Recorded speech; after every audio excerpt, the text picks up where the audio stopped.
പ്രിയപ്പെട്ടവരെ നമസ്കാരം. ഞാനിന്ന് വീഡിയോയിൽ വന്നിരിക്കുന്നത് നമ്മുടെ പാലത്തായി കേസുമായി ബന്ധപ്പെട്ട് കുറച്ച് കാര്യങ്ങൾ സംസാരിക്കാൻ വേണ്ടിയാണ്. ഇത് നമുക്കേവർക്കും ആഹ്ലാദം പകരുന്ന ഒരു വിധി തന്നെയാണ് നമ്മുടെ തലശ്ശേരി പോക്സോ കോടതിയിൽ നിന്നുമുണ്ടായിരിക്കുന്നത്. അതിനുവേണ്ടി അഹോരാത്രം പ്രയത്നിച്ച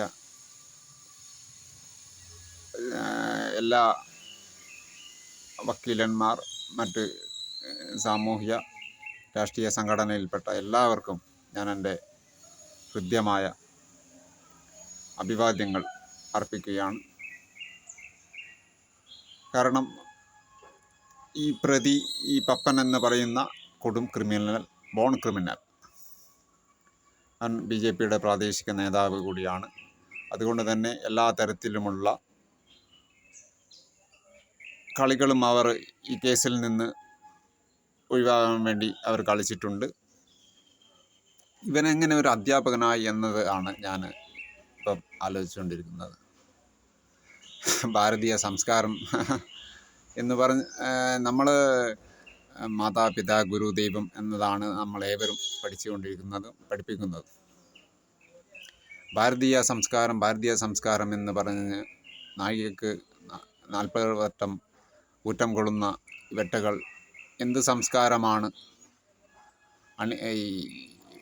ഈ നേതാക്കൾ ഇങ്ങനെയാണെങ്കിൽ അണികളുടെ കാര്യം എങ്ങനെയായിരിക്കും എന്നതാണ് നമ്മൾക്കുള്ള ചിന്ത. ഏത് ഭാരതീയ സംസ്കാരത്തെക്കുറിച്ചാണ് ഇവറ്റകൾ പറഞ്ഞുകൊണ്ടിരിക്കുന്നത്? ആ പിഞ്ചു പൈതലിനോട് ആണ് ഈ കൊടും ക്രൂരത ചെയ്തിരിക്കുന്നത്.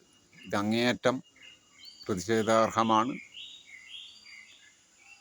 സഹിക്കാൻ പറ്റാത്തൊരു കാര്യമാണ്. ആ കുട്ടിയുടെ രക്ഷിതാക്കളുടെയൊക്കെ കാര്യം നമുക്ക് ആലോചിക്കാൻ പോലും പറ്റില്ല.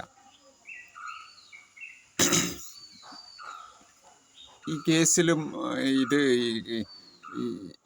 എനിക്ക് തോന്നിയിട്ടുള്ളത്, ഇത് കേരളത്തിൽ മൊത്തം ചർച്ചയാവുകയോ വലിയ രീതിയിൽ മാധ്യമങ്ങൾ ഇത് എടുത്ത് ഈ കേസ് നല്ല രീതിയിൽ വാർത്ത കൊടുക്കുകയോ ഒന്നും ഇല്ല എന്നതാണ് എനിക്ക് തോന്നിയിട്ടുള്ളൊരു കാര്യം. കാരണം ഇത്രയും ഭീകരമായൊരു കേസ് കേരളത്തിൽ മറ്റ് എന്തെങ്കിലും ചെറിയ ഇൻസിഡൻറ്റ് തന്നെ ഇത് പെരുപ്പിച്ച് വലിയതാക്കിയിട്ട് മാധ്യമങ്ങൾ കൊട്ടിഘോഷിക്കുന്നതായി കാണാം. പക്ഷേ ഈ ഒരു കേസ് വലിയ രീതിയിലുള്ള ഒരു മാധ്യമ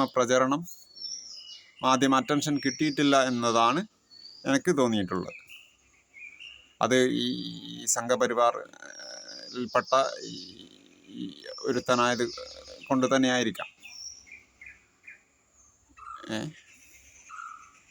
അതുകൊണ്ട് മേലിൽ ഇത്തരത്തിലുള്ള കേസുകൾ ഉണ്ടാവാതിരിക്കട്ടെ.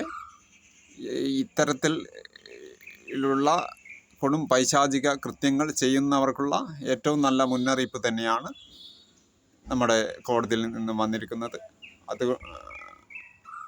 അത് വളരെ സന്തോഷപ്രദമായ കാര്യമാണ്. Good bye. Thank you.